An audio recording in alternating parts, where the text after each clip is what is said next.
qui a comme premier ministre là, il y a eu 3 réunions.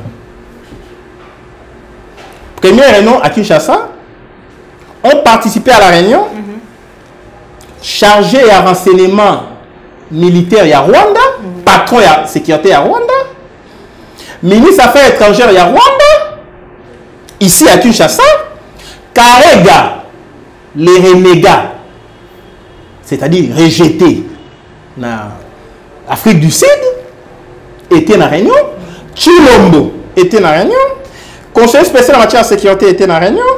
Donc, après cette réunion, il y a une autre délégation qui est Rwanda, dirigée par les spéciales. Conseiller spécial à M. Chilombo. Comme une réunion stratégique, réunion stratégique. Nazali na communiqué final de la réunion. Le centre de décision du Congo se trouve à Kigali. Par devoir de vérité, je dois retracer. Mais Franck Diongo Finga Fayulu. Mais Fayulu ne prend pas la carte des membres et décidé à tirer la mouton Betounaï. À tirer caché. Caché à partir de la prison. Donc, on finga là où nous on est en vie. À devoir de vérité, Franck Diongo est descendu trop bas. Malheureusement, à autant finga pe Kabunda. Et Kabunda a été le ménage le cabinet c'était. Donc, naïf sur Franck Diongo, Kabunda a été le ménage. Mais c'est Chilombo. Franck Diongo va te trahir. Pour Fingi, Fayulu a député provincial. Vous comprenez? Et on va répondre coup sur coup. Franck Diongo a perdu un mandat 5 ans. Oui, il a perdu un mandat dans la Cour suprême, mais Kabila a foutu un bon. Bah foutu un bon il y a 5 ans. Mais à la ligne où vont les choses, c'est comme si Fayulu va passer président. En tout cas, au moment où les décisions, tout le monde a poursuivi, c'est un malamouté. Non! Le président c'est Chadari! Chadari va passer! Félix ne sera pas président! Félix négocie les postes du ministre de l'Intérieur! Félix ne passera pas! Le nom, le fils de Tshisekedi, je ne peux pas le combattre. Yo savez qu'après pour Félix, tu lui as donné la chance de passer? Moutio soit sérieux dans ML par exemple. Franck Diongo disait dans la prison, Félix ne passera pas. Franck Diongo a télémé la Félix. Kabila a négocié la Félix. Na Ibiza, Monaco, Venise, Paris, Bruxelles. Il y a le processus, ils ont corrompu. Donc, fruit le processus corrompu et cause à la CT. Donc, Félix a dit fruit le processus corrompu. Tout le monde ça. Mon tour normal, tu vois, c'est révoltant. S'il vous plaît, c'est révoltant. Parce que l'élan a commis bien atteint la faillite de l'hôpital. Là où Fayulu ne souffre pas. Tu vois ce que ça fait? Si tu as à quel hôpital il y a Chamala, na GB, na GB. C'est Nico Mayengele. Na Chamala, côté, par exemple, le médecin Chamala, merci, tu as sauvé Franck Diongo de sa vie. Bachelier Bamoura. Nous avons constaté dans une menace. Pour le président Franck Diongo a gardé ses facultés. Est-ce que tu vois ce que ça fait?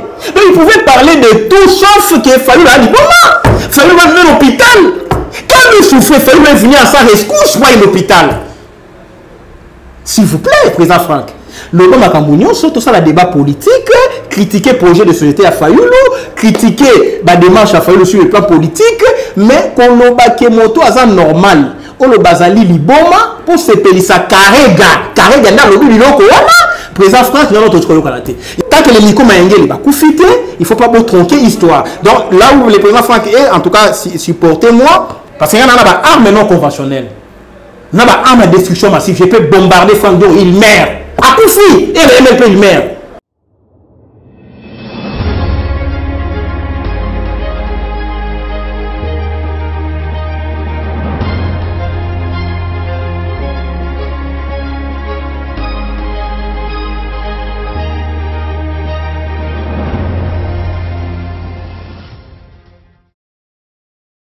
Bana Congo, Bakolo Congo, vous allez veiller à Rolanda Bissou, Moukolomoualelo, la numéro ya Sika, émission Vérité de tous côtés, dans mon amboka. Maître Nico Mayenge, le président Congo normal, autre Zomakanisinay, Moukolomoualelo, en rapport à l'actualité politique congolaise, chaque jour, ils allaient faire couler beaucoup d'encre et salive. Mbote Nabino, mais pas ignorant, sur Bouzouami, la banque a été bouffanie de Bosso, habitant le week-end Nabino, pour Rolanda.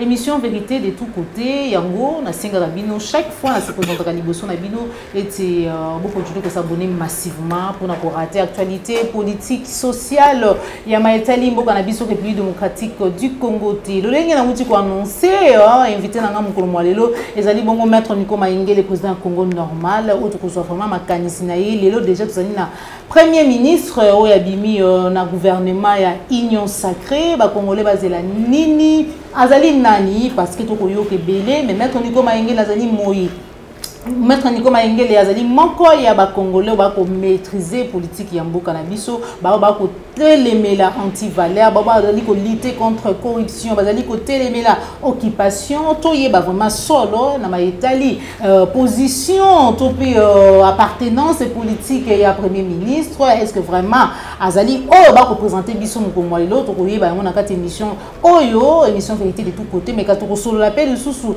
réaction na yé en tant que congolais normal. Pourquoi? Parce que c'est le président Congo normal.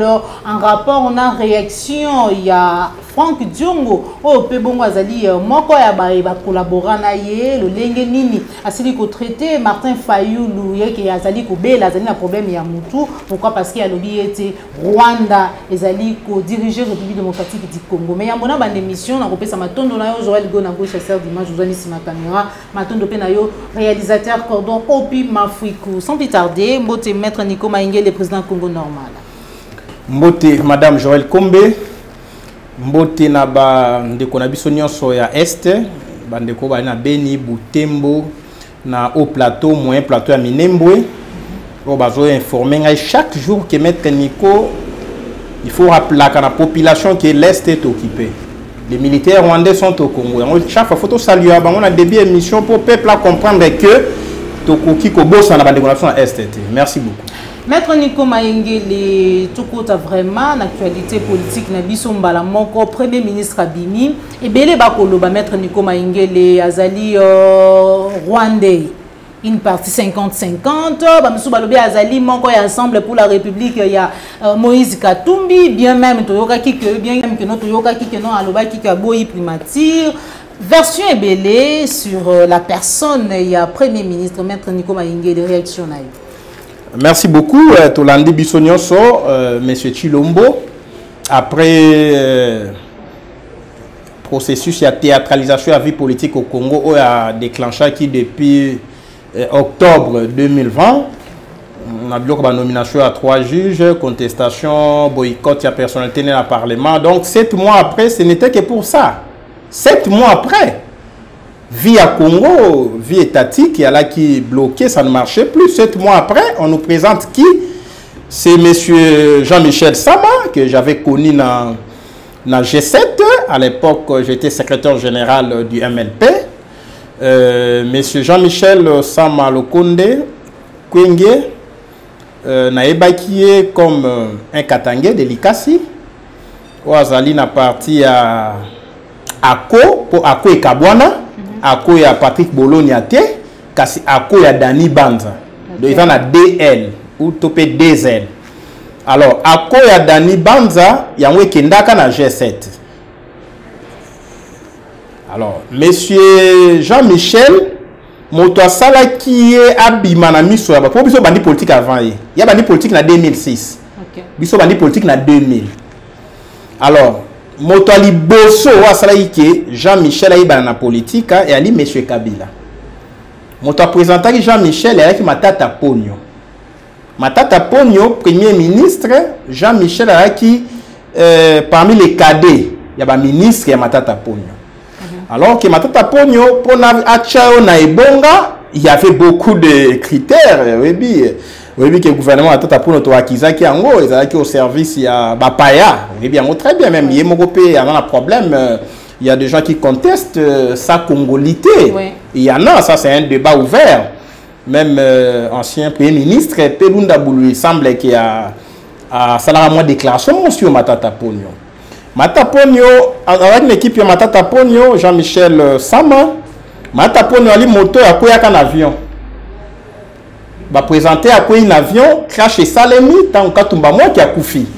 Alors que Katumba moi qui est, selon la source belé, et crash wana, ils allaient qui vraiment à moi, et ils allaient qui na moi, zone d'ombre belé. Mais Matata Ponyo a quoi un crash, après on a comme premier ministre. Donc, mon contexte côté Samaouta, Donc, gouvernement Oyo, Yamatata Pogno, ministre de la Finance, a quoi une crash, a eu un traumatisme crânien. Kabila a élevé premier ministre, il a présenté ça. Hollande. Kabila a nommé ministre à sport. Ministre à sport, l'époque où on a M. Sama, le ministère à sport, Bilan a eu Mabé. Il faut que là, côté Motopa Outi, Bilan a eu Malan Mingite. M. Sama, Bazala qui na MP, majorité présidentielle à Kabila, na Bandeko Mosusu, tant au Kabila, pression Bandia Longwa, pour être au Koumissa, a démissionné, non, monsieur. Tant au Kabila, pression Bandi, pour pression au Banda, on a Bandeko IDPS en 2016. Carton jaune, deuxième carton jaune. Tu peux sa carton rouge, ben, on a un dialogue. Oui. Tant pression, Kabila, c'est le premier deal na Katumbi. Le tout premier deal, elle est na Katumbi. Katumbi devait succéder à Kabila en 2016.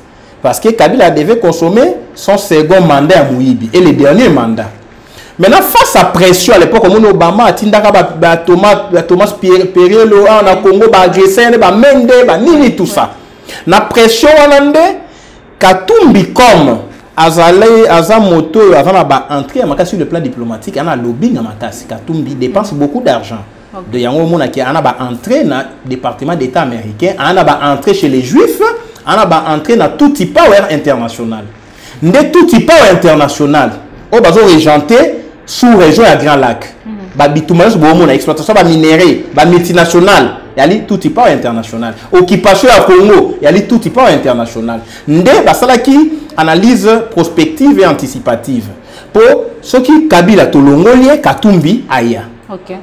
Nde Katumbi a kozalate na ngambo ya Kabila asali o Makisa la salaki alongwe na ngambo ya Wade.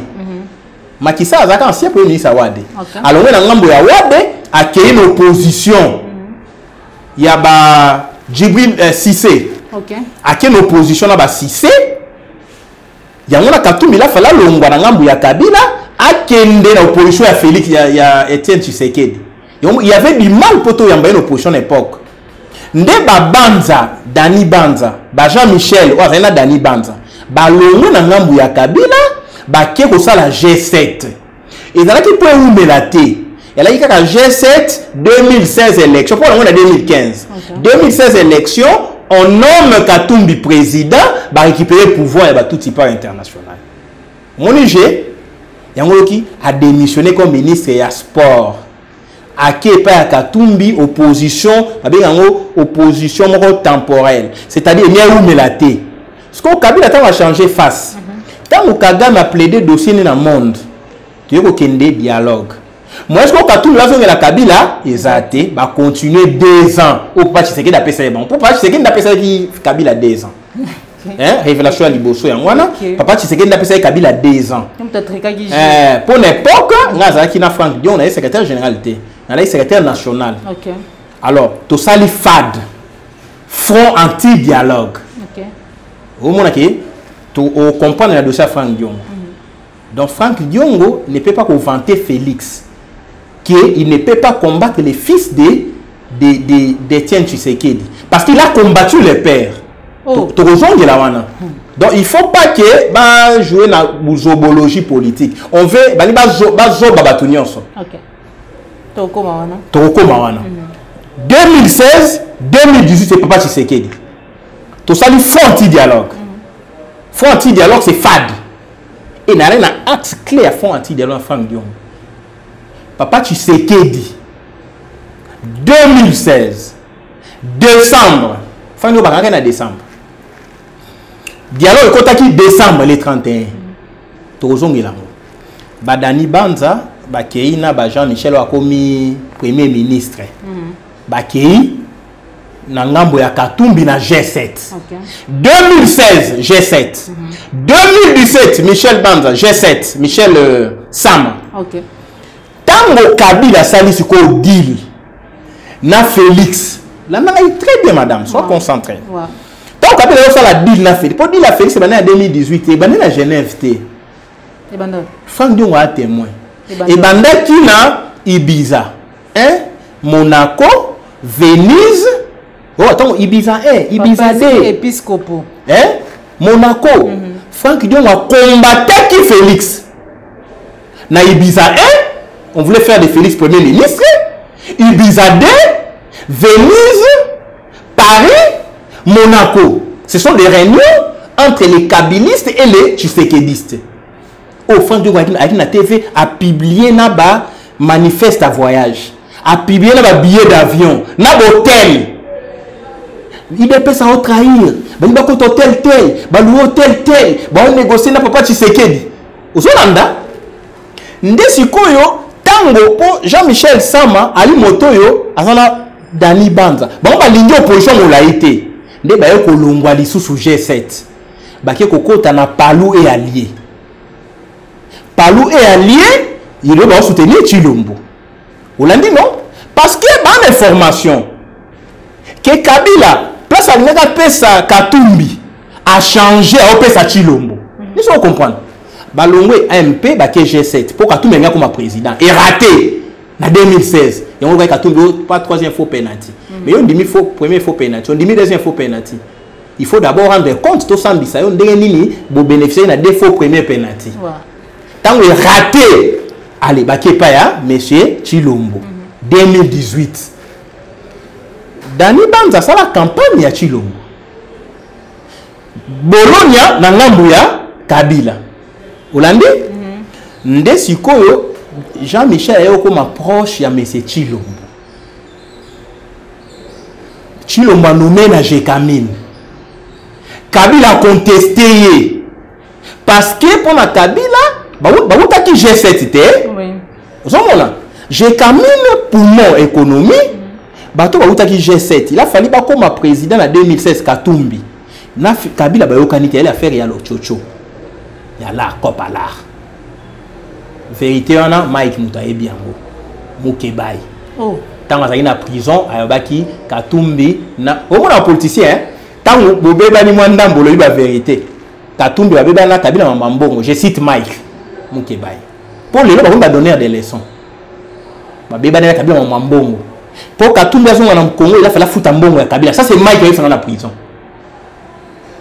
dès Katumbi azonga a réglé une partie financière à Kabila donc relation à Kabila na Katumbi ba bongisa d'accord vous entendez oui. Donc Kabila a un problème té na Jean-Michel Sama ola utaki na G7 ake na Palou azana Tshilombo avec Kabila oui.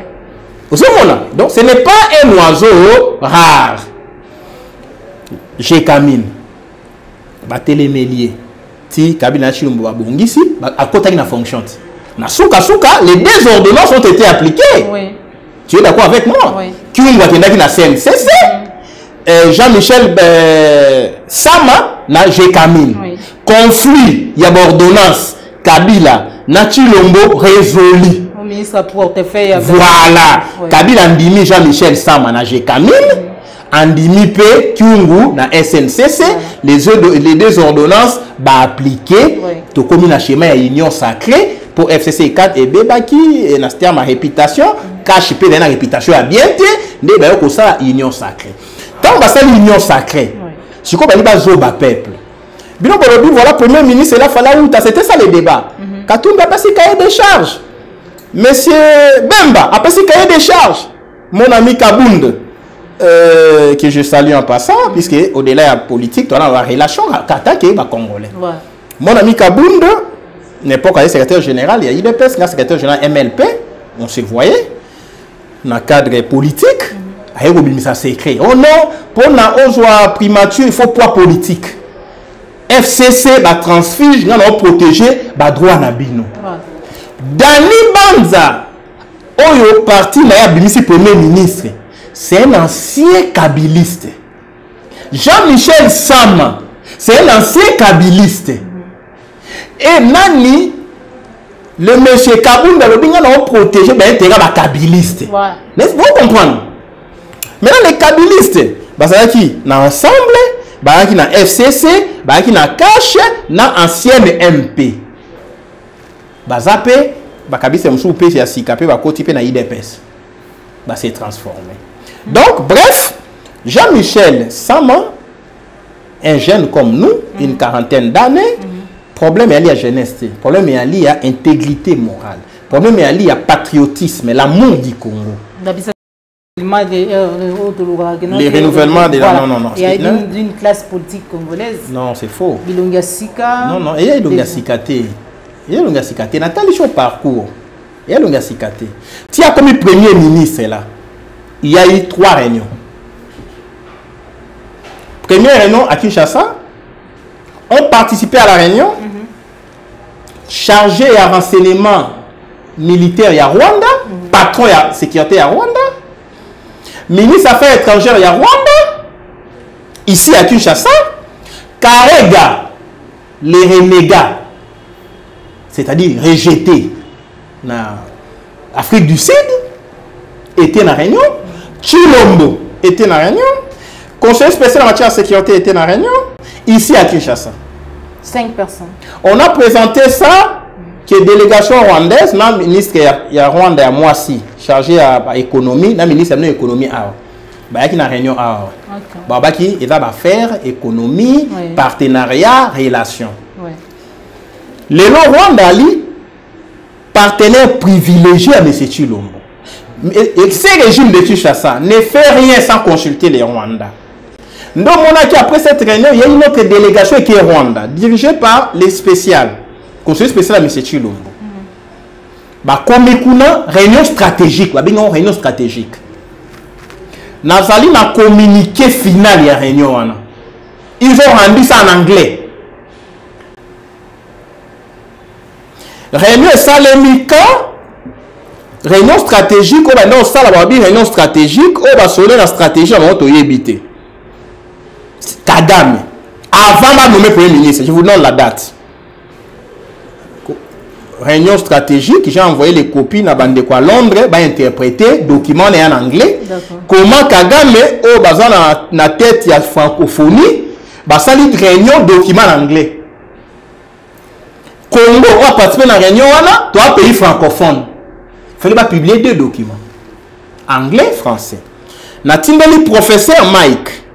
Dans Londres, dans le lobby, s'il vous plaît, interprétez-les dans un document où ils sont mis en Rwanda pour sanctionner la réunion. Il y a délégation à Chilombo, na Kagame. Avant de nommer Premier ministre. Le professeur Mike, l'ami que je salue en passant dans Londres, a-t-il les document yango. À lobby, s'il vous plaît, Ndeko Nani Joël Kombe, à lobby, Maître Nico, ils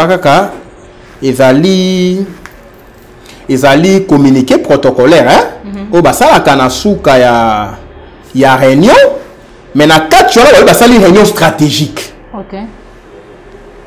Ndeko Mike, alors, réunion attend le Salemi, délégation Mabiso Longwe, qui gagne le Katanga.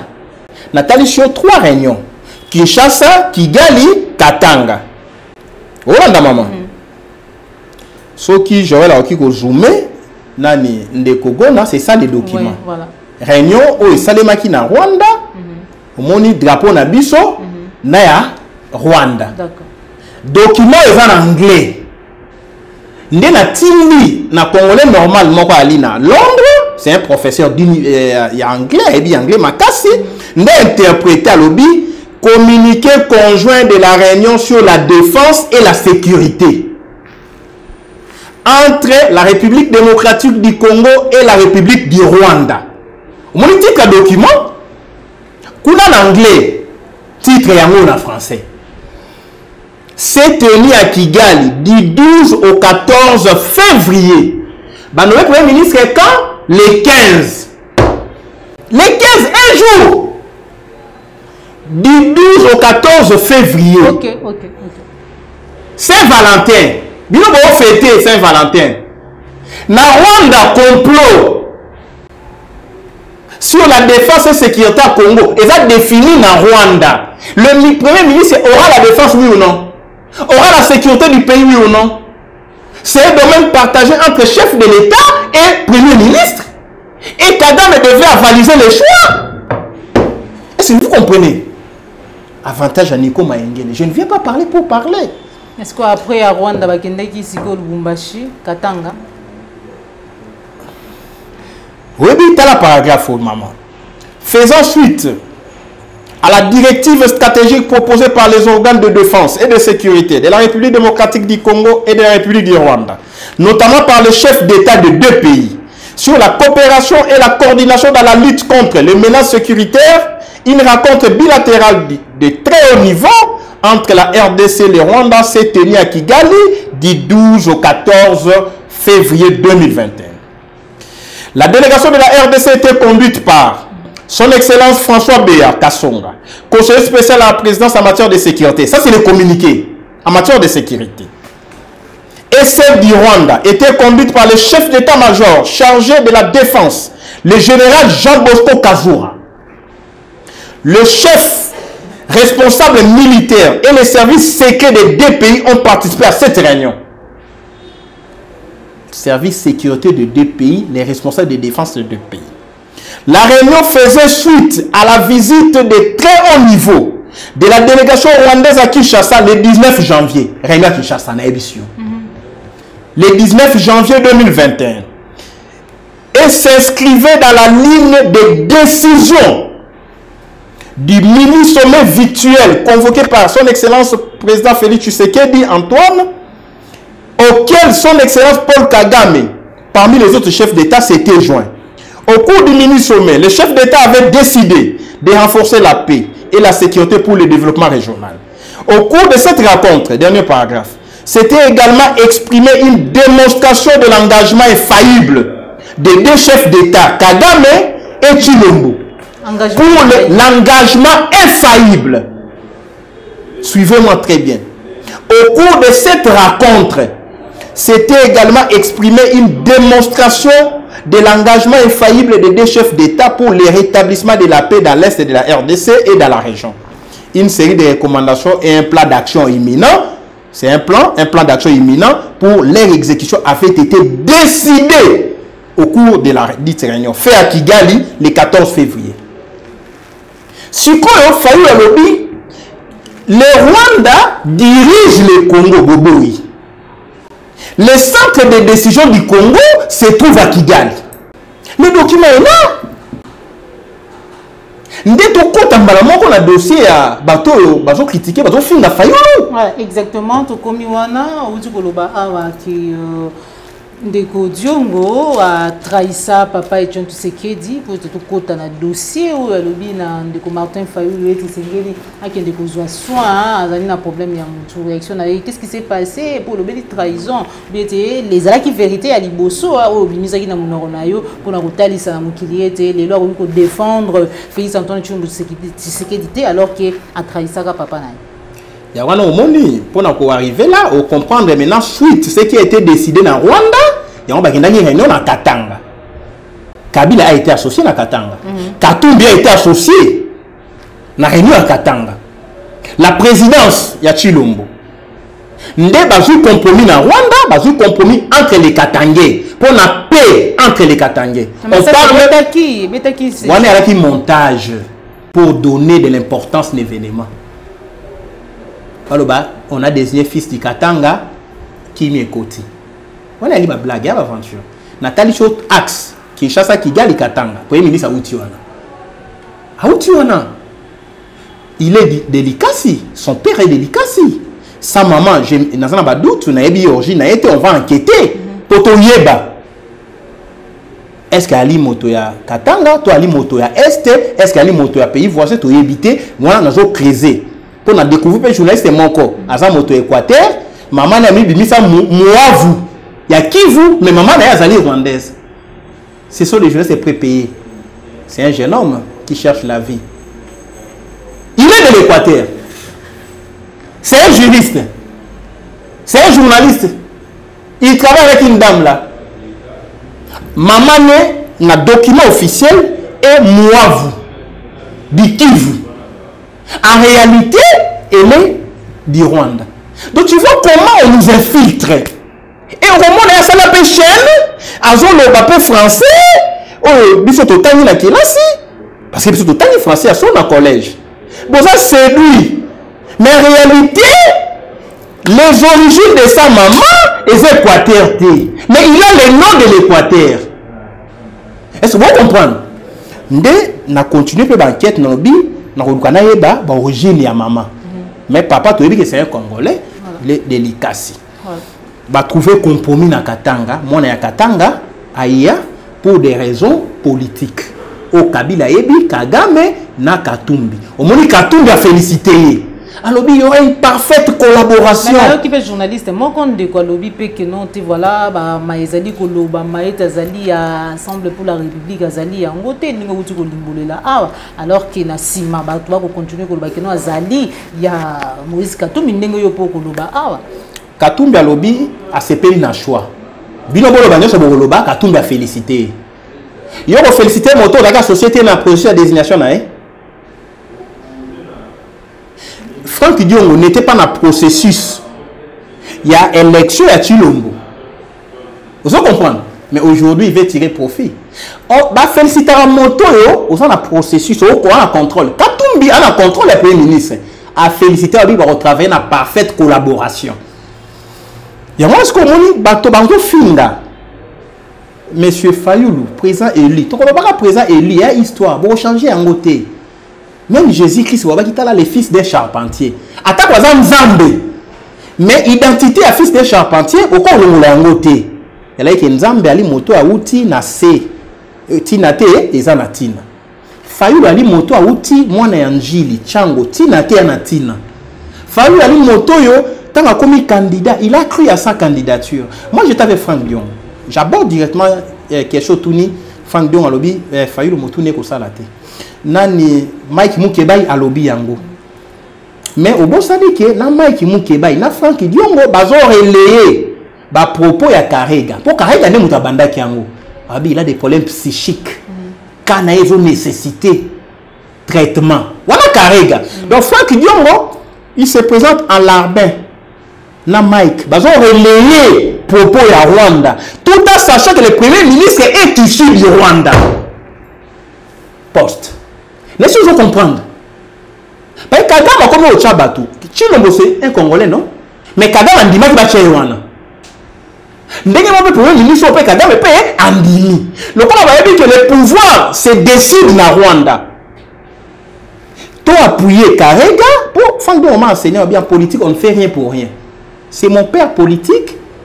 Nous avons regretté les lois Bunginzela Kotizamba. Donc parce ce qu'il fait là, c'est pour quelque chose. Oui, mais il m'a enseigné en politique, on ne fait rien pour rien. Moi, Franck Diongo, je ne fais aucune action politique sans contrepartie. Je suis fouillé à formation à Franck. J'étais à côté à Franck. Personne ne connaît Franck Nieko Mayengele. N'a pas critiqué les lois. Qui est Franck Diongo? Le président Franck Diongo, c'était un monsieur, un patriote engagé dans la cause de la République. Il y a un autre Hollanda qui est. Il y a une valeur. Où est ce bizarre qui dit que Nico Maïngue est Hollanda? Mouvement Lumumbi, c'est-à-dire, Lumumba Zawa. Makanisa Lumumba et Zali Awa. Mais aujourd'hui, on n'a rien de Lumumba. Comment ça? Quand j'étais secrétaire général, c'est là que j'ai découvert mon maître, la face cachée de mon maître. Dans le Bélangote, et donc j'y suis allé dans le MLP. Dans le document de la mission spéciale. Nous avons comme la fin dont on a commis une lettre à 5 pages. J'étais secrétaire général, Franck Diongo, ce n'était pas un cadeau. C'était les mérites. Après, qu'on a eu de 2016, 15 ans ensemble. La famille Nangaï, le ministre intérieur, Théophile Mbemba, Nalanda été. Moi, je suis 8e de ma famille. Franck Diongo, Nico Maïngele que tu vois là, na bengue na primature, na conseil principal de Gizenga. Mon grand frère, 2e de ma famille. Yaka to travailler nanga na collège ya juriste Nico Maïngele a boy pour la Kolanda yo. Mon coloko trahir ses fils. Puisque je suis son père est mort. Moi je suis son père, attaque grand frère. Si on trahit Nico Maïngele, moi je te maudis. N'a fémicide. Je cite Damien Mayengele, mon frère. Franck Ngolobi, c'est un digne fils Nico Mayengele. Il a refusé le poste. Chaque fois, oh non, on va proposer le poste. Oh non, non, c'est faux. C'est faux. C'est faux. Franck Diongo, poste à Okende. T'as le nom de à Okende. Alors là, c'est quoi? Quand on a landié. Oh non, voilà. Fayoulou Moutou, Naïza Malamouté. Là où j'étais, non, il n'a réagi comme on est proche à Fayoulou. L'un des consultants réguliers à présent Fayoulou, l'un de ses porte-paroles. J'ai collaboré avec le président Fayoulou. Sauf qui n'a réagi sur le plan politique, c'est pas bon. Voilà, comme c'est son ex-mentor, ouais, il a gardé silence, qui ne dit mot consent. Non, moi, on ne m'a pas enseigné comme ça. Moi, on m'a enseigné, la vérité n'a pas besoin d'être aidée. La vérité est que Fayoulou a une carrière politique plus que Franck Diongo. Il n'y a pas de débat. Non, mais Franck Diongo a l'objet que non, moi, Martin Fayoulou a l'objet de l'école. Il y a Papa Etienne Tshisekedi par rapport à Tumba. Martin Fayoulou ne peut pas parler de Papa Etienne Tshisekedi parce qu'il y a Zala Pembe Naye, Abundi Naye aussi pendant longtemps, les bossos et Martin Fayoulou. Non, madame, raconte à Fayoulou, président fait Etienne Tshisekedi et Salema pendant que Franck Diongo était étudiant. Ah bon? Vers les années 90. Fayoulou parti à l'Ibosso des CDT. Parce que déjà, dans la CNS, il y avait une dynamique politique au Fayoulou Azala qui est vice-président. Là, là. Papa Etienne dans la CNS, Fayoulou dans la CNS, Fayoulou vice-président de la commission économico-financière. On a Franck Diongo sur la politique qui a été. Hollanda, on a une histoire. Tala wana, bali va CNS ya wana. Parce que toi, dans le cabinet, tu as dans le cabinet, au moni, bali va CNS, conférence nationale souveraine. Donc, on a une histoire de CNS. On a une commission, Fayoulou ali na kati, Franck Diongo ali te. Christian Badiban ali na kati, Franck Diongo ali te. Mende ali na kati, Franck Diongo ali te. Zolanda, où ils allaient archives, voilà qui sont les documents et na CNS. Pour Fayoulou azali, na commission économico-financière. Donc, on est allé. On a un livre conférence nationale souveraine, commission des assassinats, commission économico-financière, commission violation des droits de l'homme. C'est laisse. On a constaté. On a maman. On a aussi. On a livre à CNS, la commission Nyonso. On a publié un livre Ezali Yerodia. Quand on a vice-président. Qui a fait quoi? Voilà. Qui a fait quoi? Qui est qui a fait quoi? Au monde, dans le livre, il y a Mende na kati. Lutundula, azan na kati. Fayoulou, azan na kati. Na archive ya CNS. Franck Diongo, azalité. Il ne faut pas que ça, c'est mon maître, na yebiye malamu, mais alors qu'il y a ça histoire. Attends, ça il franc parler, un parler sincère. Par devoir de vérité, je dois retracer. Wana Fayoulou na Papa Etienne na CNS. Franck Diongo na IBTP. Rolanda, parce que dans 90, il n'avait que 26 ans. Alors moi, dans 64. Mais Fayoulou déjà, si ça qui est là, c'est pour qu'il ait 8 ans. C'est son grand frère. Fayoulou a fêté 64 ans. Oui. Rolanda, 64 ans, il a ici, moi, il a 57 ou 56. Parce qu'il fallait qu'il est plus âgé de tous les 21 candidats présidents. Il y a les Moukolo à Bangonyos. Non, Matungulu, Bangonyos. Il fallait des Moukolo. Franck Diongo a fini. Même sur le plan Bantou, c'est son grand frère. Sur le plan politique, c'est son aîné politique. Sur le plan analogique, âge analogique, écart il y a plus de 8 ans. Basilisi CNS. Papa Tshisekedi, il tombe au nom Issoral, union sacrée de l'opposition radicale. Fayulu est dedans. Union sacrée de l'opposition. Union sacrée de l'opposition radicale. Fayulu est là-dedans. S'il vous plaît, s'il vous plaît, s'il vous plaît.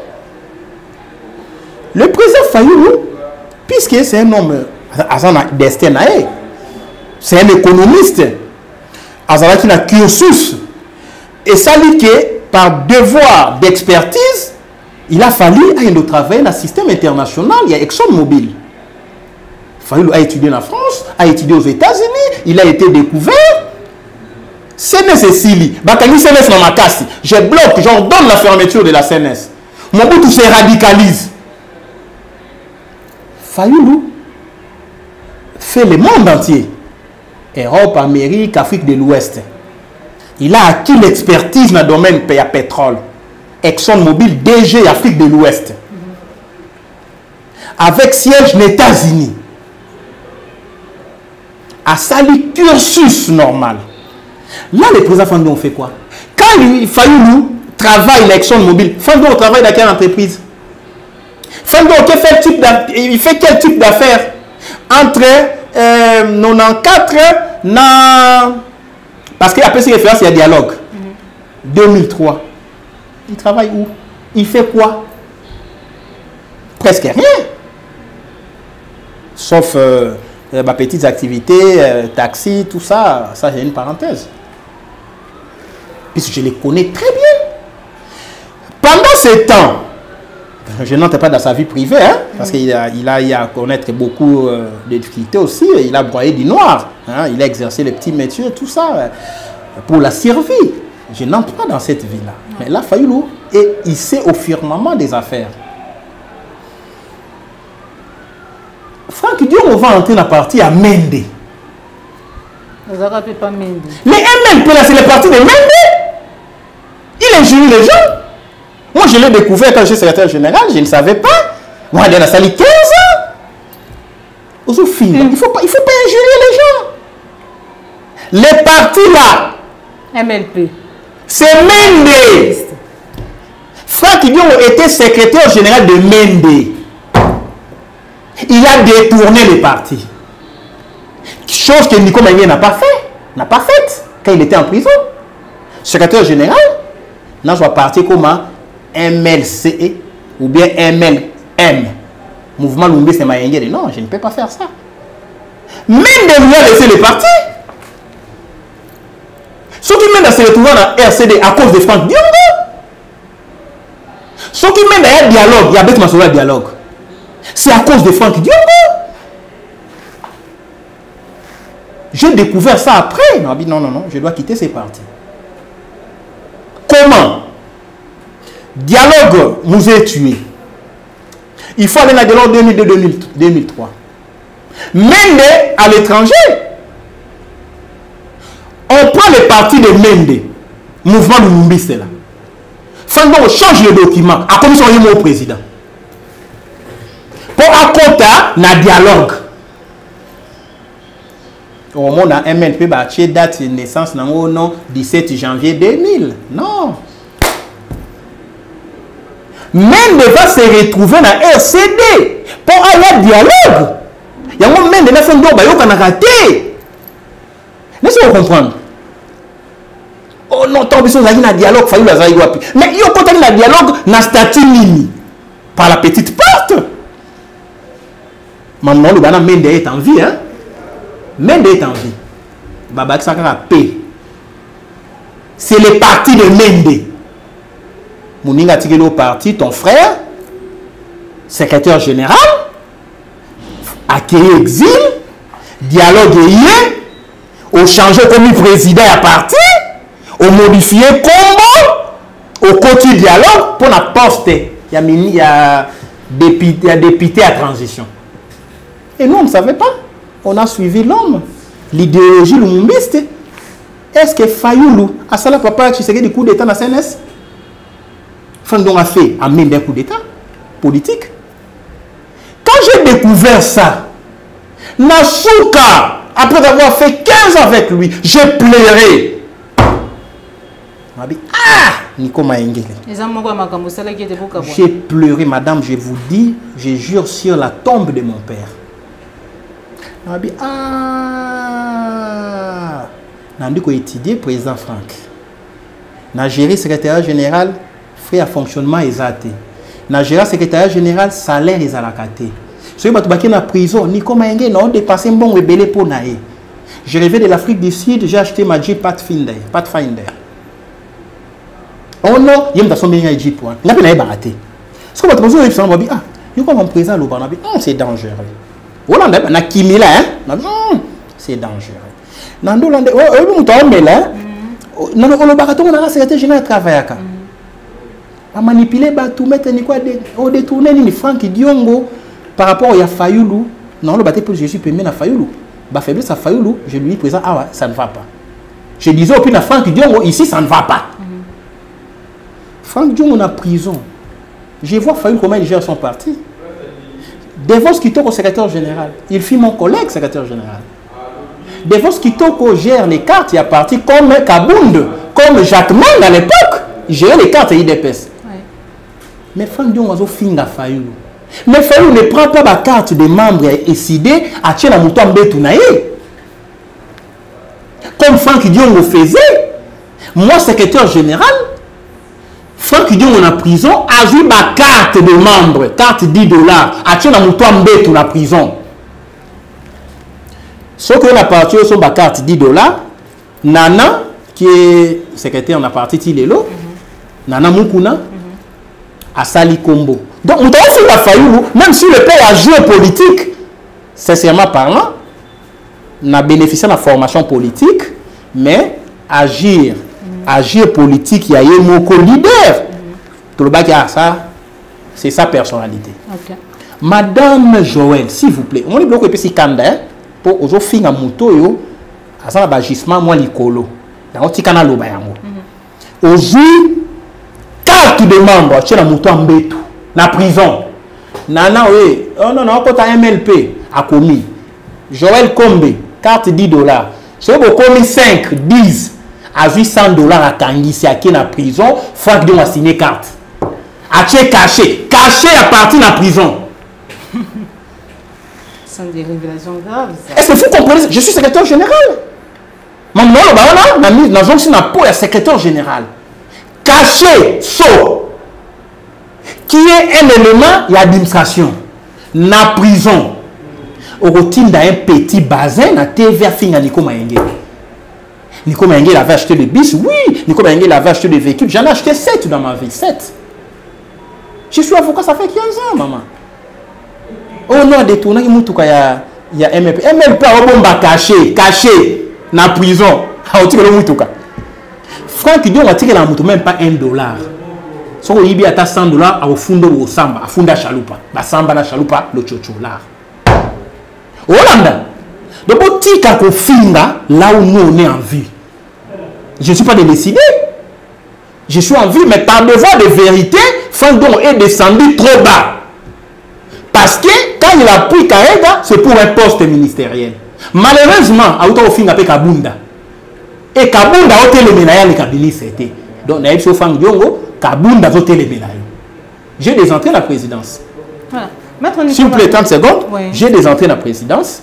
Quand Chilombo est devenu président, j'ai des photos avec Chilombo. C'est un grand frère. Tobundi ensemble. Il me connaît énormément.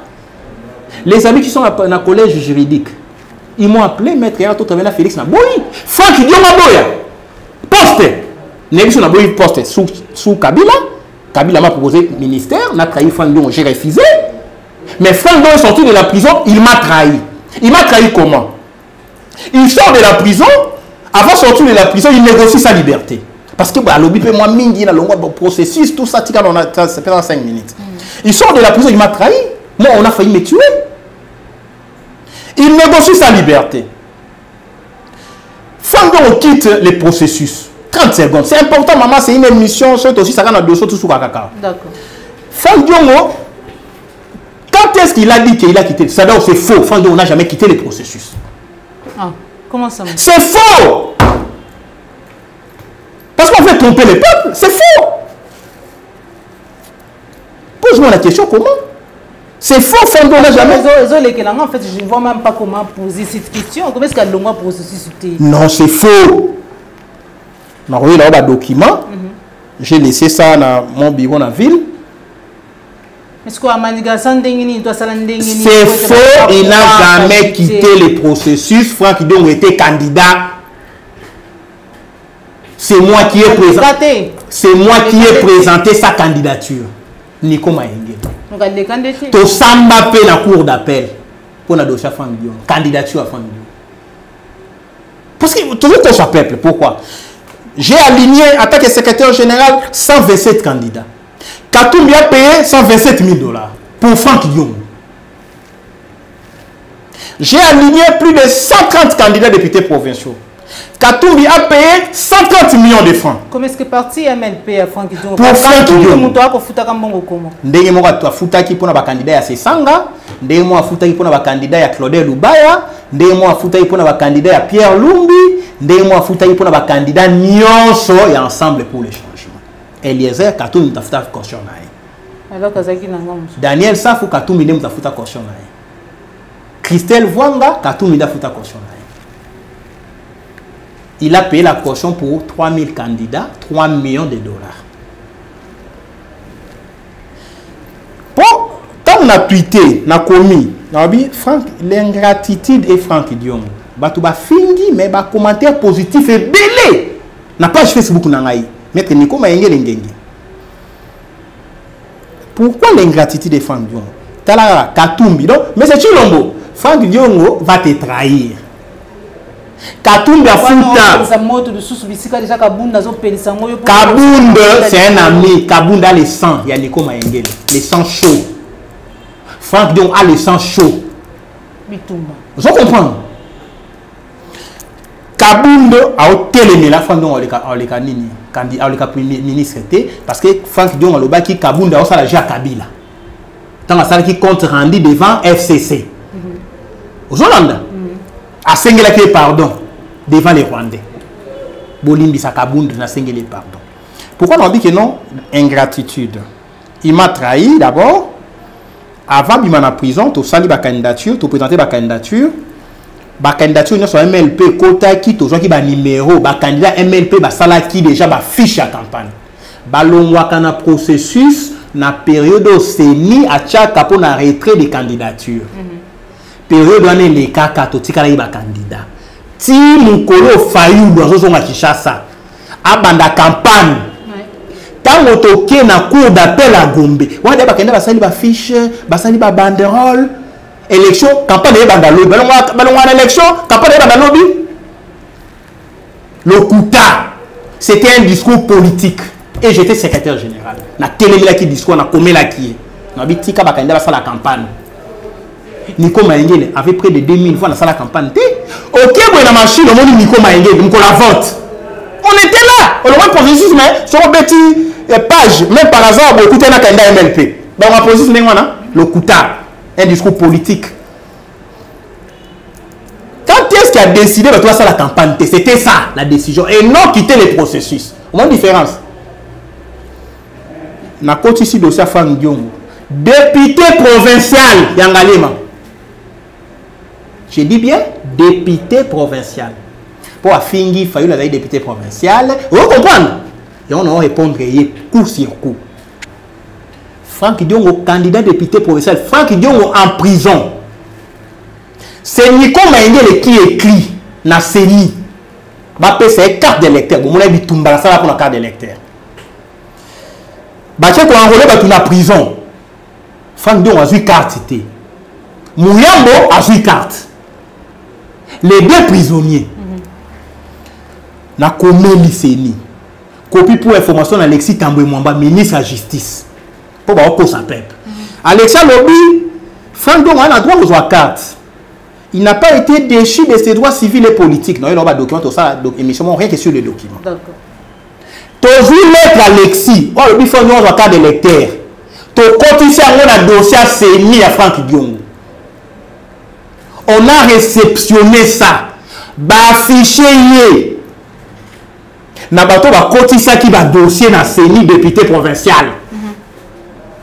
Après traitement, qu'on rejeter dossier à Franck Diongo. Tolobi comme va rejeter dossier. Ton coach sa candidat Moussoussou. À l'époque, Christophe Bahati. John Omeata. Batu Yangalema. Tout ça on a place na yo. Franck Diongo. T'étais pas allé à vide. Tout que na cour d'appel. Tout que procès pour Franck Diongo dans la liste. Député provincial. Et Nico Mayen, j'ai mis ma toge. To Sambi. Hollandi, c'est le lobby, cour constitutionnel, comme carte des alités, moyen ba rôle, moyen ba zo candidature na exacté. Ndé na moment on attend ba rejeter candidature na Fayou la zongi. Nico Mayen le bandé aéroport, on a eu candidat député élu. Na veille déjà élection, tu devais avoir tous les éléments à campagne. Oui. Allez, na Boutou Franck Diongo. Maître Nico qui est né lobby tanga et na TV tout le processus. Ah vieux. Mais yo candidature no va attendre ba bois qui le processus. Monta c'est la campagne té. A vu décision. Bando kata ba banderole ya ba MLP. A recruter petit moro soda na Ngalema. Na bengi na bureau, na bi petit. Ngam na bimisa na prison. Voilà à 15, bobimi 8, 7 et Tikalis les 7 autres va se purger peine. J'ai mis ma touche, Franck ne m'a pas payé. Comme il ne paye aucun avocat, le dossier de Franck appelle ça avocat Mbokmoté. Contrairement à Fayoulou, il reconnaît vos efforts. Maître Nico, Maître Bilal, je vous cite les noms. Ouais. Maître Bilal, Maître Willy Kassongo, dossier à Mike, besoin de $3,500. Oh, Mike, il a $50. Fayoulou a donné $3,500 en horaire pour l'avocat. Mais si Maître Bilal Eric, il est du MLC, il n'est pas mort. Maître Bilal Zombongo, gardez, on va faire la procédure, on a bon horaire. $3,500 pour Mike. Mike ne m'a pas payé. C'est Fayoulou qui m'a payé pour le travail. Il y a Mike. Alors, Franck Diongo a foutu à avocat. Même dans le dossier Chaloupa, à l'Assemblée, a foutu à l'avocat, soit participé, a foutu à répéter. Pour l'appeler l'art. Franck Diongo a lobby, alors le processus. On rappelle les gars. A lobby, a commission Chaloupa. Fayoulou a joué un mandat Chaloupa. Franck Diongo a assemblé à Chaloupa, non? Pour Nambongo. Franck Diongo a lobby a perdu un mandat 5 ans. Oui, a perdu un mandat dans la Cour suprême, mais Kabila a foutu un bongo. Bafouté Mbongo il y a 5 ans. Il ne faut pas les discours démagogiques. Quand il a été invalidé dans la Cour suprême, tu as fourni l'union interparlementaire. Tu as reçu. Tu as gagné le procès.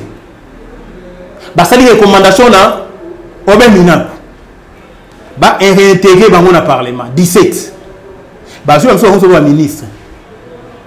Bocha a commis président de l'Assemblée nationale. A béni Fandon a commis la lettre. A eu moyen, là, quand on a parlé, mais on vous paye un forfait. Donc, on va calculer le monument. Il y a 5 ans. Député, ça va combien à 5 ans? Tout ça, il forfait. Joie. Bon, à 5 ans.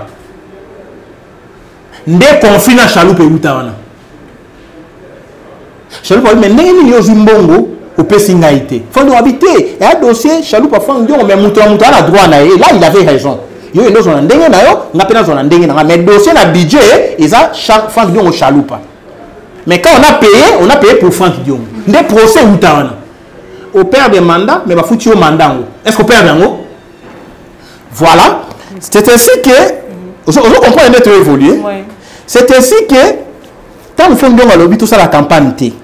Na bengi ba parti ba candidat bon ça va, il est en prison. Na komele mukanda tozo en campagne.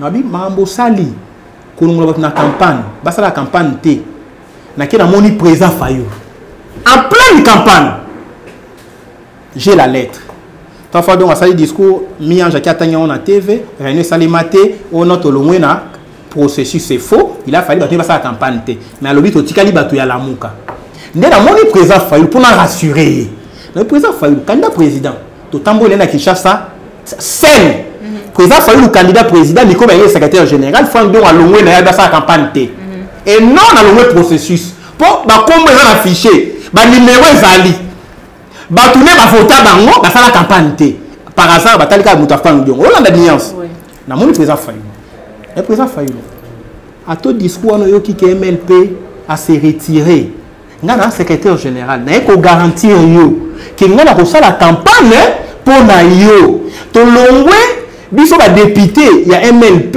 na liste ya ensemble mais to tikali membre à la Muka comme yo est candidat à la Muka tika biso tout ça la campagne pour na yo pour aimer pas na candidat président République président fait la journée na Jeep na Prado to keiti e pa ya Théodongo ya épé candidat président to tambo na président fait le témoin vieux Mwalimu directeur à cabinet pour vieux Mwalimu na retour tant président fait le to ticket quelque part je ne vais pas parler des secrets d'état vieux Mwalimu azunga na Jeep abi niko to kena inotika on ndako des directeurs de cabinet j'étais dans MLP pour te faire voir que les collaborations là président Fayulu le bandi les loté n'a rassuré ce qu'on a bandé le bataille secrétaire général j'avais des services la veille tout ça la campagne afin de nous faire la prison je vous ai sacrifié à cause de Nico Mayengele ceux qui ont tourné la campagne on allait les lieux députés à la partie là le MLP et Betty n'atteint pas c'est quoi ça pouf la vérifier c'est vrai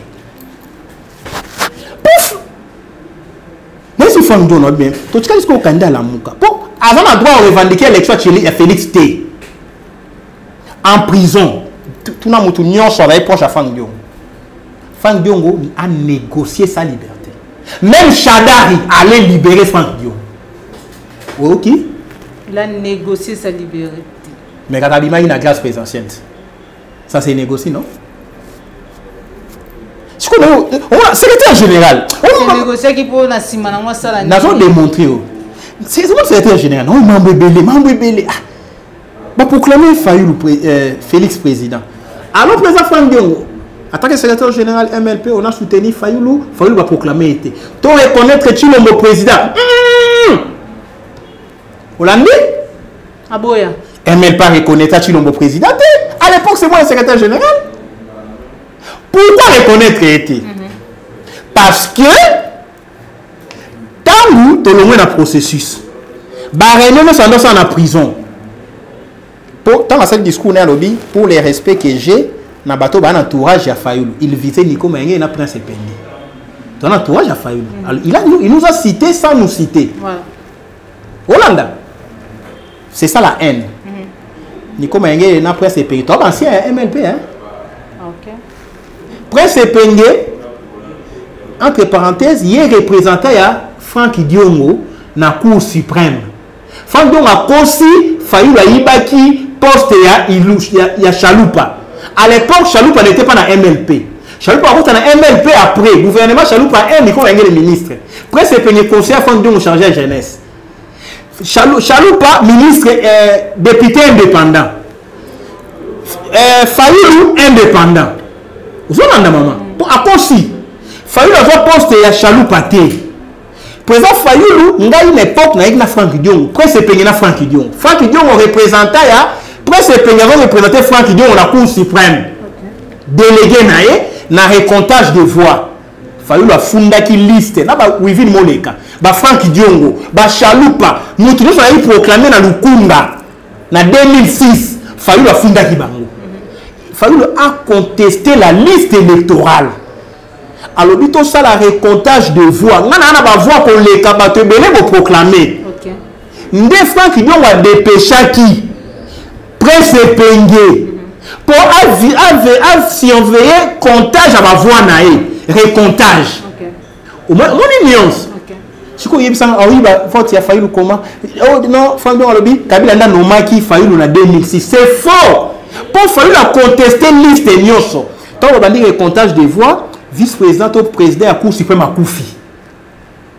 Suite, on a proclamé la liste définitive. Fayulu va reconnaître qu'il y a une voix pour les cas, candidat Moussous. Où est le problème? Il y a Kabila na Fayulu, Lokuta.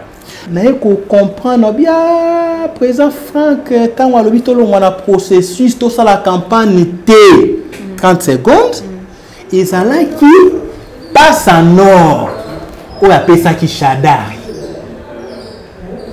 On va négocier avec Chadari. Chadari, candidat à Kabila.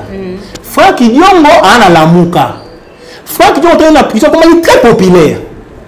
cette popularité Nico Mengele a contribué à qui n'a mis ça même combo les lois comme mangote combo ya Sony lelo par rapport il y a comportement à Franck Lelo pour l'époque il est combat le coup Franck Diongo Junior bani ba boma Franck Diongo na lati kilo wana so il boko boma combo etikala je l'ai maintenu l'actualité Franck Diongo Junior na téléméri Kabila na biso ko boma na mwana nae boma ngaipe. Donc c'était un risque. Je l'ai maintenu l'actualité. Mais vous comprenez ah tina na longwa MLP. Allons dans processus, c'est-à-dire allons dans campagne. Ce qu'on voté, Franck Diongo, on va voter Fayoulou. On vote pour Franck Diongo, on vote nani Fayoulou. Ce qu'on allons dans processus, maintenant on va voter ba voter pour Fayoulou, ça profite na nani Chada. Siko, nous le landela. Ba maman ngali ma ba bengi ngai. Après, Michel Fano est en prison, Fundi Nico Maïngé, je les connais, tout Samba. À Kéina, maman Galé m'a en prison. Maman, beau voter Olivier Katouala, moi Nanabino. Oh! Maman Galé m'a bimi. Maître Nico, secrétaire général, Mokondi, Olivier Katouala, moto Kabila, moto Chadari. Fano a voté Olivier Katouala. Candidat à la Lukunga, Christophe Bahati. Voisin à Olivier Katouala. J'ai posé la question à Christophe. Christophe vérifiait cette information sur le terrain. Il y a un candidat Olivier Katouala? Oui, le chef. Il y a un candidat? En bon, c'est vrai. Ndengeni yo lobi ba tolo ba la campagne té. Biso to ko ba député té. Aussi ba maman va voter moto Kabila. Je l'ai appelé. Alors président. Mais à la ligne où vont les choses, c'est comme si Fayoulou va passer président. En tout cas, au moment où les décisions que l'on a poursuivies, c'est à Malamouté. Non! Le président, c'est Chadari! Chadari va passer! Félix ne sera pas président!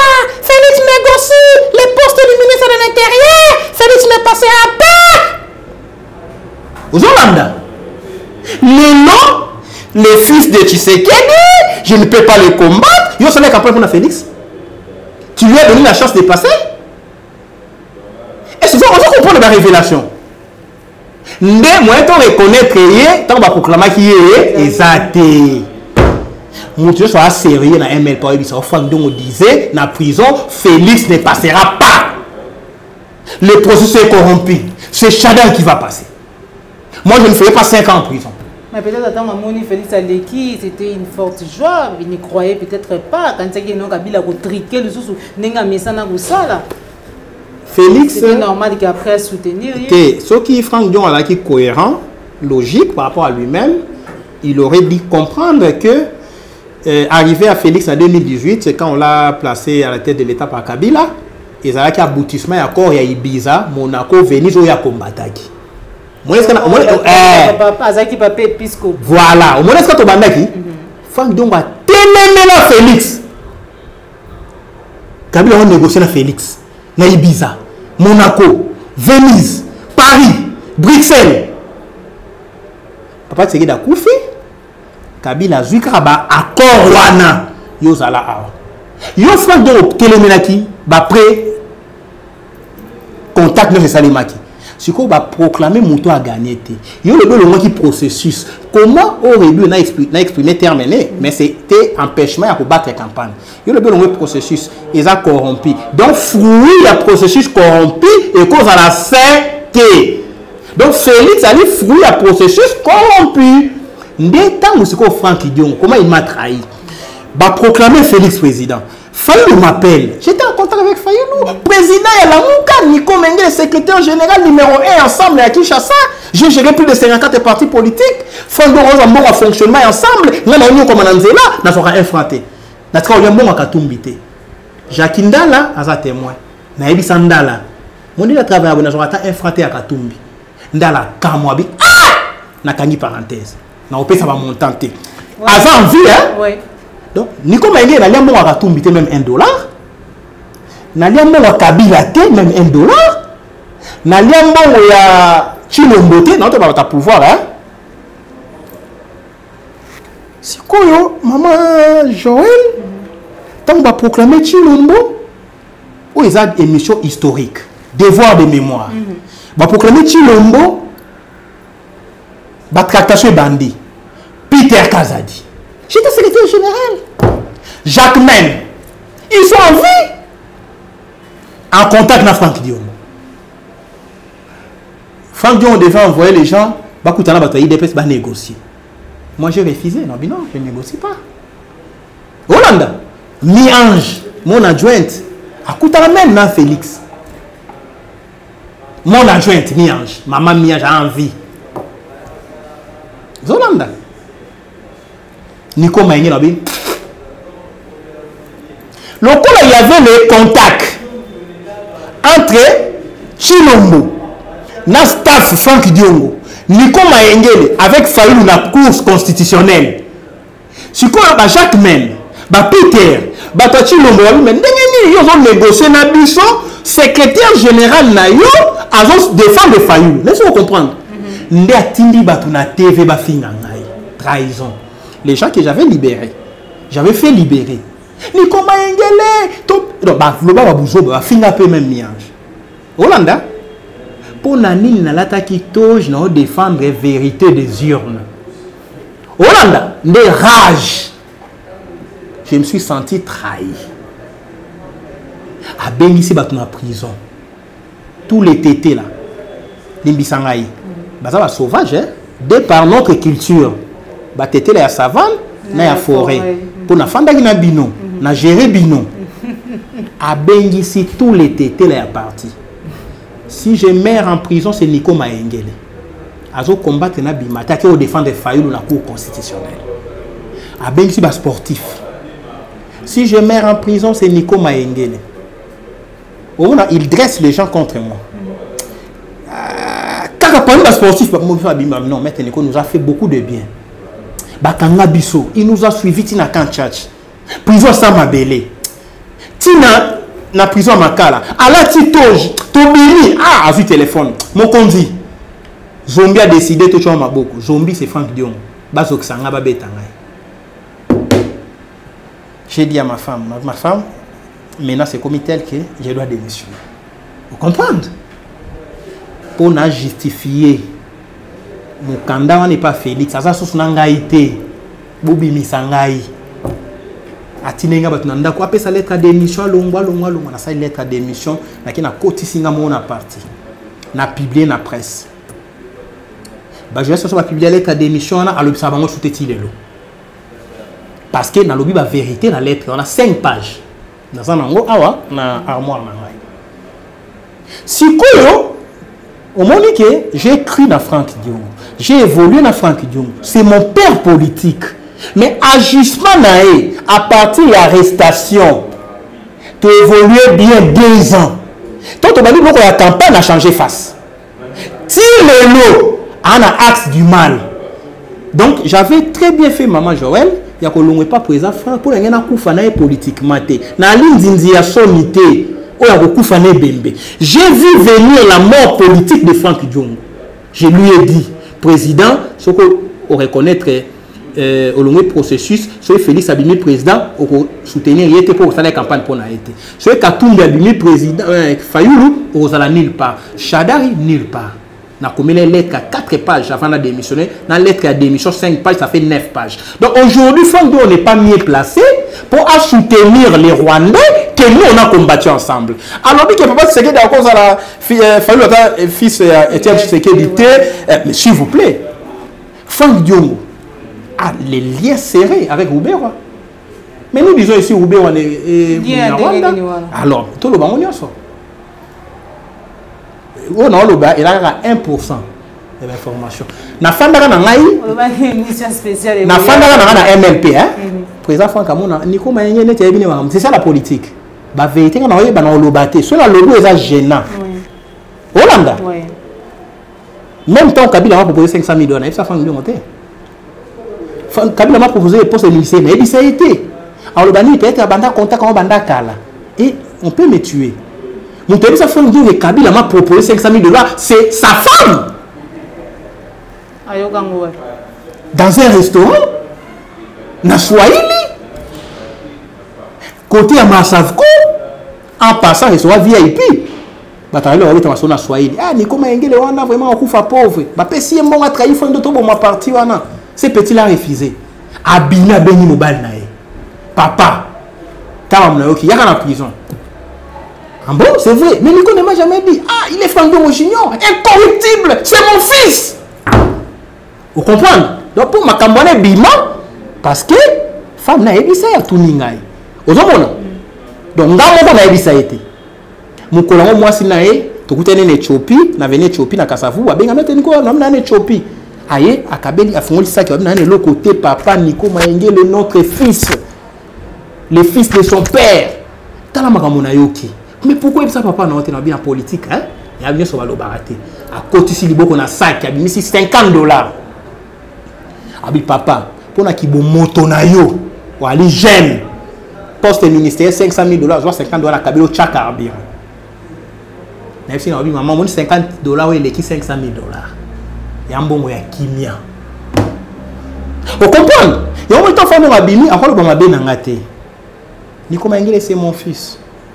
Mais les lots, ils ont utilisé ma base bien petit, tout ça politique, azana kasai. Ou les canateurs vont babouzo parce que Nico Mayengele. Tu vois ma vie, je vis modestement, mais je ne fais pas effort de me faire corrompre. Mais il y a un boya. Mais le lorsque le président Fandongo a aussi la corruption morale. Politique à séduire Karega ambassadeur ya Rwanda ba plaider kana e pa Kagame cha kombone na liste ba ministre na Congo parce que liste ba ministère le quoi premier ministre ekendaki Kigali ezongi Katanga liste premier ministre pe ekende Kigali et ozonga pe Katanga donc lelo pour la ministre il faut finga Fayulu liboma. Comme ça, Karega on le va ah, dans le connaître finir liboma, tokokani. Comme ça, bah ça va vraiment portion à pouvoir. Ce qu'on a tableau on a présenté c'est bon qui est pire que l'autre. Aujourd'hui on a que c'est pas bon. Il y a dit aimons-nous vivants maman. De toi boy toi na bon moi, toi ligne ton na bon moi. Fayulu moi je l'ai convaincu le président Fayulu. Président Fandongo est en prison. Président Fandongo souffre. Ma connaît vimbi président. Lui vimbi. Na combien le président à monde, na combien de l'ONG à monde. J'ai écrit à Sassou, Mosengo, pour faire nous à l'hôpital.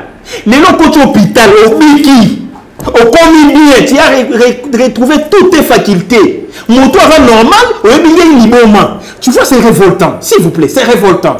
Parce que je ne peux pas accepter, moi, il faut voir compatir dans ma l'air à Fangdiongo. Je ne donne pas les détails. Tu l'as à mon enfant dans la prison. Mais c'est qui on bat à la fin dans la prison. Fallait une photo on a publié la page Facebook nangai Ayambi Frank Diongo. Ils sont en prison. Dans la cellule. Fallait on a prison. Fin dans la prison. Avant même après c'est peigné bouton moi. Il dit ça Fayoulou. Je suis son frère. Je n'entre pas dans les détails. Donc on a commis l'ingratitude et Diongo. Vous comprenez? Ça a un contenu. Fayou là le thème je l'ai vu. On ne lui demande pas l'argent. On ne fait pas des courbettes devant Fayou Yebi. Mais je l'ai vu aider. J'ai vu Fayou. Maître Nico, tu es où? J'arrive dans la prison. Dis à mon frère Franck Diongo, je serai là demain. N'inquiète pas, président Franck Diongo. Président Fayou va venir. C'est mon frère. Fayou, c'est mon frère. Fondon vous dit, il faut un dialogue. Il faut un dialogue. Nous sommes dans la prison. Si le président Franck Dion parlons franc, parlons sincère. Il y a la prison. Il faut un dialogue. Il faut le défendre dans le dialogue. Qui a soulevé question à faire un dialogue? Franck Dion a comment mon candidat? Abundi Sabi, FAD, faut un dialogue. Nico Mayengele, secrétaire général. J'ai écrit dans Utembi. C'est révoltant, madame. Tu combien Utembi, président à dialogue? Il y a Senko. Bon, tu as fait la liste de prisonniers emblématiques. Fayou a porté ces combats-là dans le dialogue. Maman F. Gazaïb a porté ces combats-là. Il y a des autres choses là, Fayou dans le dialogue, il y en a en prison, il y en a gloire, Fayou a trahi Mboka. C'est ce qu'il a dit. Alors que, il y a le dialogue, Nassima, au commun le dialogue. Babi Misayo. Pourquoi j'ai la cache-cache dans la relation Mukanda? À sali lettre, et va insérer Kane dans la prisonnier emblématique. À Tchepe Katumbi, à Tchepe Gédéon Tungu. Ah? Projet à résolution, j'ai ça. Faut le dialogue. Maman, il faisait un lobby. Ah! Mais tout le dialogue, pas qu'un Franck Diongo. Tout ça, la table mobilisée, tout ça, Kabila Tika, non, Diongo, avant de programmer ma discussion. Maman, Eve Bazaïba. Nous sommes quelle classe politique? Notre frère, on l'a arrêté. Les nouveaux Tchola, bateau, la dialogue. Il est mon repas, maître Nico, secrétaire général, fait tel document, envoie à tel. N'a pas stylo, n'a commis, nuitamment. Il m'arrivait des fois, on a 1h, 2h, 3h du matin, pour produire des lettres, pour faire du mal à la prison. On a envoyé les lettres à Outembi, on a envoyé à l'Union africaine, on a envoyé à l'Union interparlementaire, à la président africain, tout ça, le lobbying, na moni président Fayoulou, na PCA document, na moni na Senko, à Tini Batuna Senko. Au même moment, quand on va condamner sous Kabila, et donc, puis ça n'a Ikanda, mais c'est bon, on continue sa révision à procéder. Ni un genre témoin. Donc, on continue sa demande à révision à procéder. Demande à révision à procès. Révision à l'ivre des recours extraordinaires, c'est une fois la vie. Et ça va ngongate, tout c'est la Kabila qui est régime ekoye, va réviser procès, casier judiciaire, ils ont la vierge. Té, Moutou Makasi. À lobby, il faut cotiser. À cotiser, demande à révision à procès, à négocier la Kabila. Et il m'envoie, j'ai refusé. Allez voir, non, tu vois la bêtise. Mais comment quand j'ai quitté les MP, j'ai pesé tous les points pour que comprendre les politiques et pourquoi je dois quitter. A-t-il bah mettre mi balai à tété là. Bah mon abochab, bah mon anémie. Moi je combat le régime dehors. Je tire sur Kabila. Kabila doit partir. Faut donner les prisonniers personnels de Kabila. Kabila veut tuer Franck Diongo. Vous m'envoyez négocier sa libération avec Néhémie. Avec Bochab. Dans une révision procès, j'ai refusé. Et on a pris des lettres, j'ai des lettres. Parce que la PSI, Bochab, Néhémie, Kabila Bo, il avait abimaté. Donc on a perdu tous les procès. Mais on a sa phrase, Franck Diongo, les prisonniers personnels de M. Kabila. Vous voyez, les prisonniers personnels de M. Kabila. J'étais au courant de tout. On comprend que Sorné dépend de Kabila. Il y a un avant Félix Abinissa et Kabila a donné son accord. Les longs films a failli nous. S'il vous plaît, président Franck. Talasima Zongamoto. Ce n'est pas tard.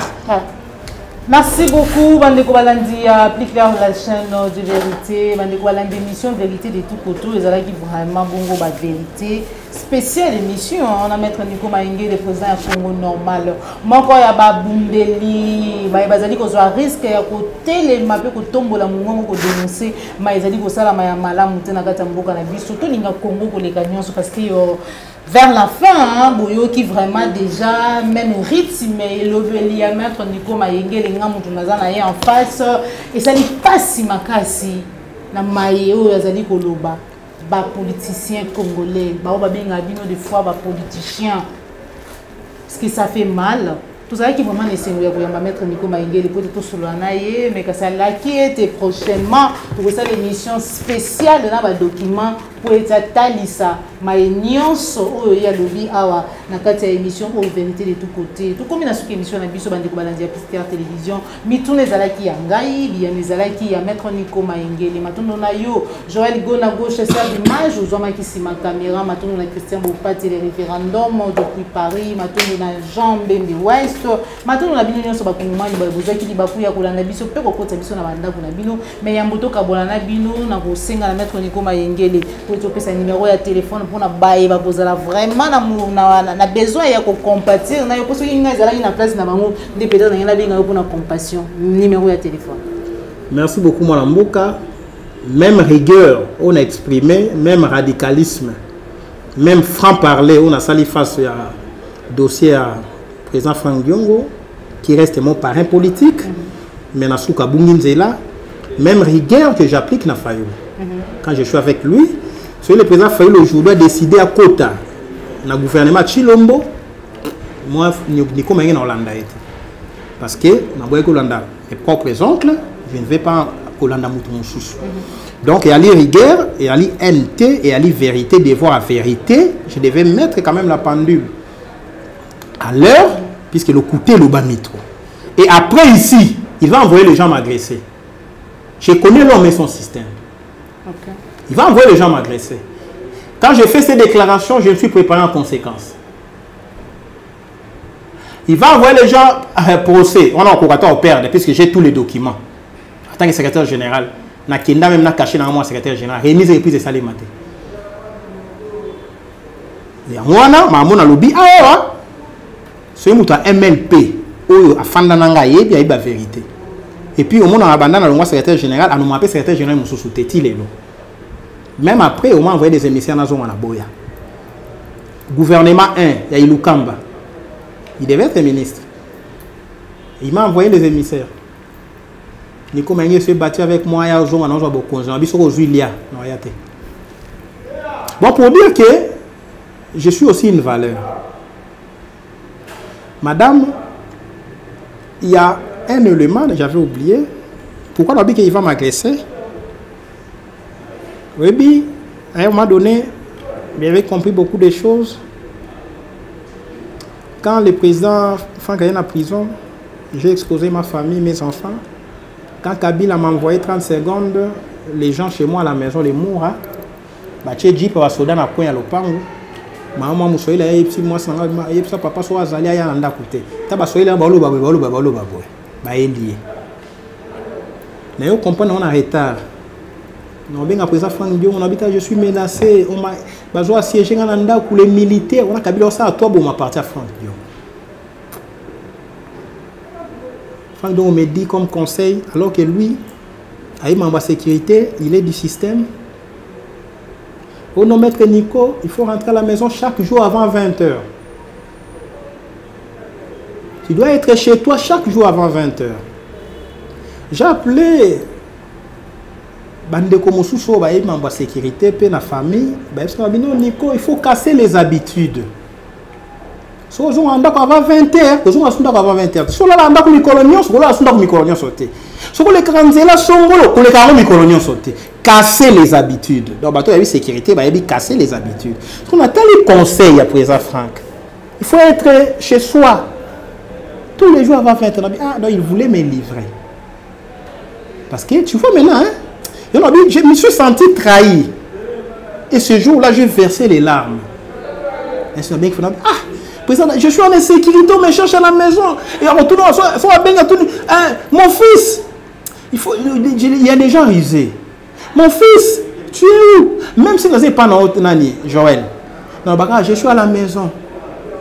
Ah, c'est bien, il faut être à la maison avant 20h. Si tu as 22h, je ne suis pas là. Si on a eu conseil à Franck, peut-être que Kabila n'a pas de Franck peut abîmer Franck. Vous comprenez? Donc, ce que je te dis là, c'est sérieux. J'ai changé de maison. De l'autre, ce qu'on a tellement dit, ah, mais on n'est pas à la humble. Non, mais plusieurs fois, je me sens en insécurité. Ah non, on ne te fera rien. Sois à la maison tous les jours avant 20h. Toute une activité dans la Cour suprême, dans le procès, bah filer bisous dans miange. Ah non, la dame là, elle est combattante. Elle est à MLP. Elle connaît beaucoup de secrets. Cette dame là fait qu'elle a oumé là. On a ça la 2 ans secrétaire général. Je l'ai démissionné depuis. Je me dis, ah mon conduit, ça la politique, il y a Roseau. Mon Roseau, hein, soit il peut payer à l'ali, soit il fait l'équipe au télémi. Cette dame-là, Miange, on va négliger les lots, Miange. Elle est avocate, Mimi Angèle Konde, qui était mon adjointe. On va utiliser qui attend la décision à prison qui est tout le processus. Na peki saka yo karaté. Les lots va rattraper, va na député, tes poids politiques et athée. Cette dame-là, Maliba Beta Soma assassiné dans Ngalema. Miange, à 2 mois et Miange. Miange a Simbitoge, na Simbitoge. Franck Diongo, Divo, Basode, Bazuye, na Maï, na Nzoto, Babua, Kaina, Diro. Miange, moi, na moi, Sinzoto, Mike, le Kola, yo. Nico Maïe, to s'interposer, to Kanye, Franck Diongo. Serkon et Longwe. Les boumounions sont pas ventre, biba, maman, ba gangi. Babua, qui est dans l'escalier. Na Tcheli Boko, na Yambi, Moutou, ya Franck, et bête escalier, na Maï, na Nzoto. Bamour a dit au bête à ça sur le long était mis j'ai tiré sur moi pour te exiger Franck de bâtir une ambulance pour acquérir la prison la chaise roulante. On a exposé notre corps avec Miange entre les policiers. Kabila tout fait tout flamme bâtir na chaise roulante. On a payé $750 ambulance. de monara qui a en prison, a en cour suprême d'ambulance. Mais on a failli tirer sur nous. Les lots commis bien. On a dit que mon azana makanisi malamu. On a dit que Rwanda va occuper Mboka. On a dit que Rwanda des autres dirigeants est malade mental. Vous savez ce que ça fait? C'est révoltant, maman. Faut nous monter surtout tellement quitté. Mélange la fille là, je la salue. C'est une battante, c'est une combattante. À quantité wapi. Il faut à un hôpital à l'Ouangalema, à Zongi prison centrale, na sali de mission ba interdit na côté la prison. On a failli tirer sur moi la prison. Pour faire à un hôpital. Les noms a commis bien a-t-il fallu l'hôpital. Là où il ne souffre pas. Tu vois ce que ça fait? Tu t'oublies à quel hôpital il y a Chamala, na GB, na GB. C'est Nico Mayengele. Na Chamala Koti, le médecin Chamala, merci, tu as sauvé Fangyong de sa vie. Ba Tchélié ba moura, mouton potaté na oya une menace. Pour le président Fandon a gardé ses facultés. Est-ce que tu vois ce que ça fait? Mais il pouvait parler de tout sauf qu'il fallait aller comment? Il fallait aller à l'hôpital. Quand il souffrait, il fallait venir à sa rescousse pour l'hôpital. S'il vous plaît, président Franck. Le nom Makambounion, surtout ça, le débat politique, critiquer le projet de société à Fayoulou, critiquer la démarche à Fayoulou sur le plan politique, mais qu'on le bakemoto à ça normal. On le bazali liboma pour se payer ça carréga. Carréga n'a le biloko wana.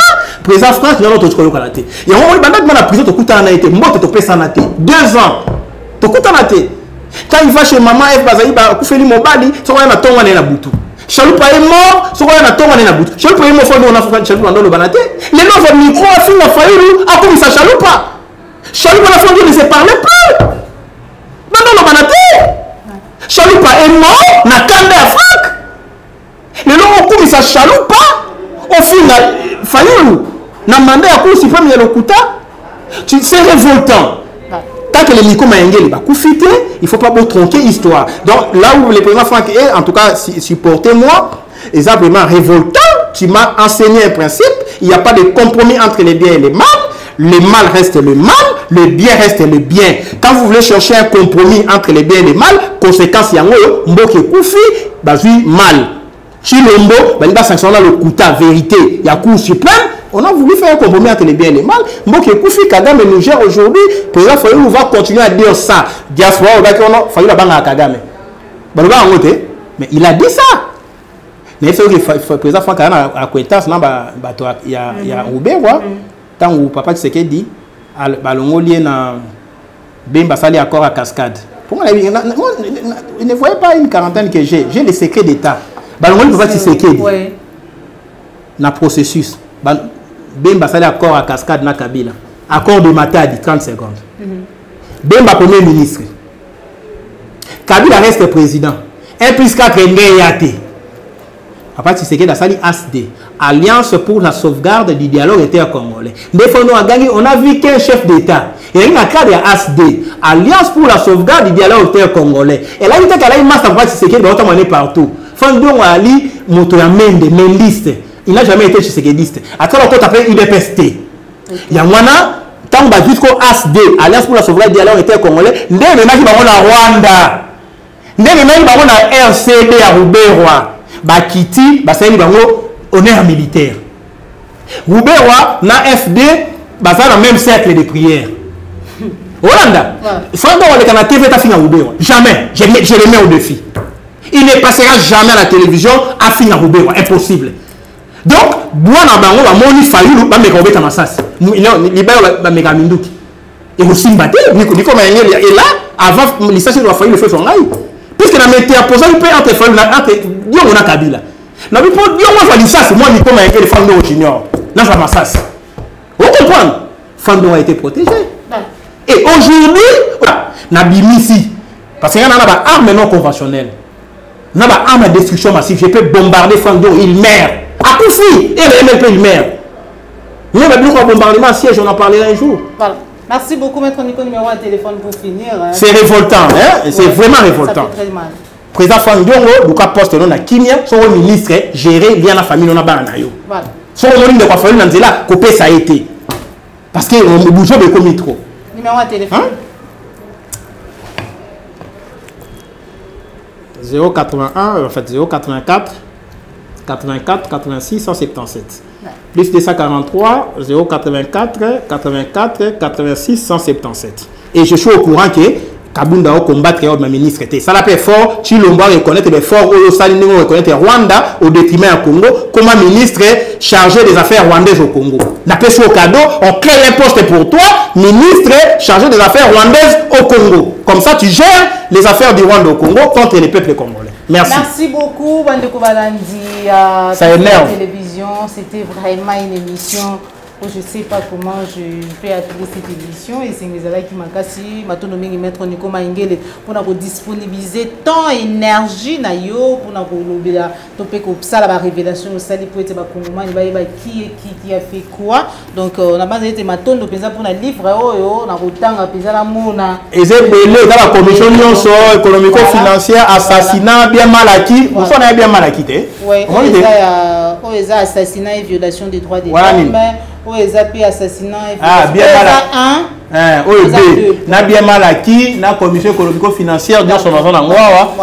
Merci beaucoup. On a Joël Go, na chasseur d'images. On a fait que déjà Matondo, on n'a pas Alphonse Sala, on a Dominique Sanal, on n'a pas Simon Bionco, on n'a pas Laurent Bongonza, on a Ndeko J social. Vous avez qui vraiment belé, vous avez qui y a une émission congolais de partout dans le monde. Ce que c'est une émission Oyo. Likez, yango, partagez surtout yango pour être congolais, la vérité, ya maïzali pour les Garambo. On se retrouve pour un prochain numéro, toujours c'est la chambre de vérité. Au revoir.